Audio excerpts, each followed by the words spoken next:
Hello everyone, have a pleasant day. This is Dr. Srimati from Dr. Ambedkar Global Law Institute, Tirupati. Today we are going to see about internal control in auditing. So what is internal control is?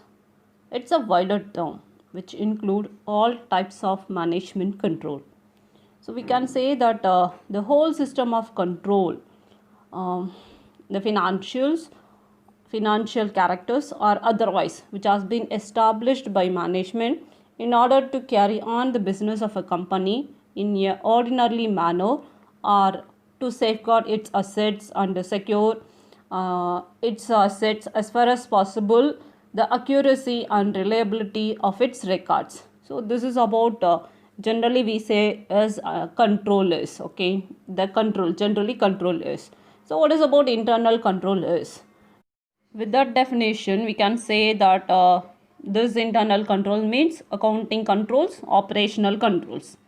So here the quality controls, that is operational control means the quality controls, budgetary controls, internal checks and internal audits. Okay, so all these things will come under this. So we can say that in a simple words that the number of checks and controls on various activities of a business is called a internal control.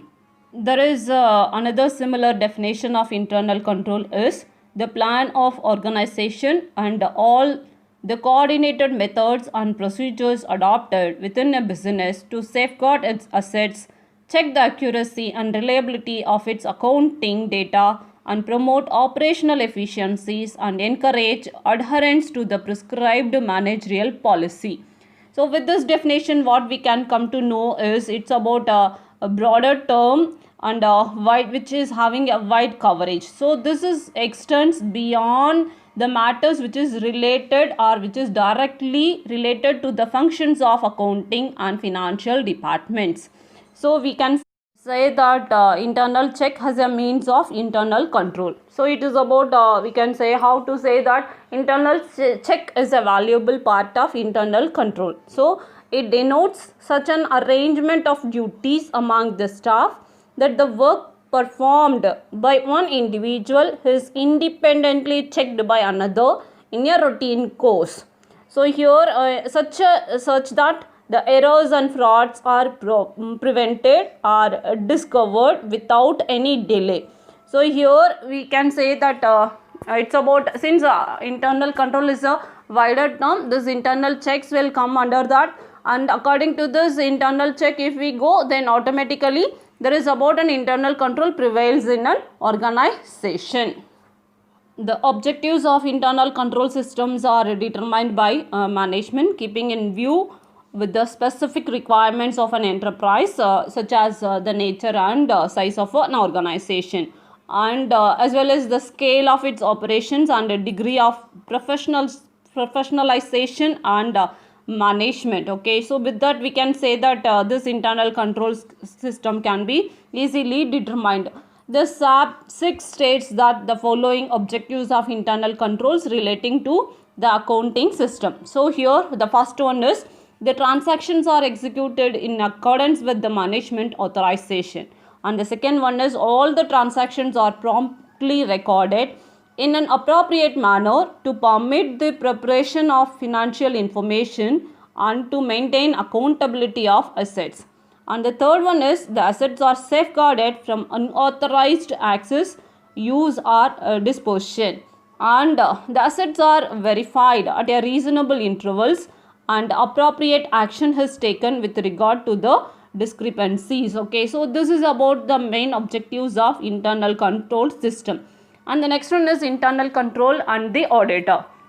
So here this is about an internal control is an essential prerequisite for an efficient and effective management of any organization, as you know well.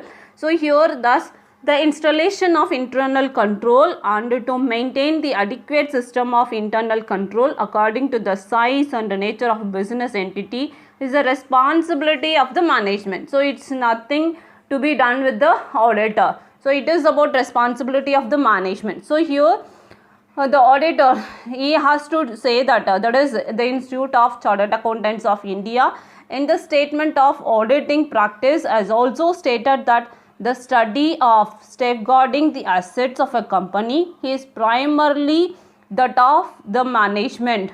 So, and the auditor is entitled to rely upon the safeguards and internal controls which has been instituted by the management. Although he will of course take into account any deficiencies he may note therein while drafting his audit program. So, that is auditor has to see that before undertaking any detailed verification of the transactions, the auditor has to see that whether the internal control system is properly available in an organization. Okay. So, before an auditor takes his position, he has to see that whether the mistakes, errors and frauds are likely to be located in an ordinary course of operation of the business. That is the first thing. And then he has to see that whether an effective internal auditing department exists or not. If not, then how it should be managed, then how far and how adequately the management is discharging its function in so far as the correct recording of transaction is concerned. So, what are the precautions taken by the management that should be taken into consideration. And next one is how extensive an examination should he carry out in different areas of accounting. So, there is about different areas of accounting. In each place he has to take his extensive care, where he has to take extensive care, where he has to take a simple checking, that he has to decide it. Then how far administrative control has a bearing on his work, how it should be bearing, that he has to see that.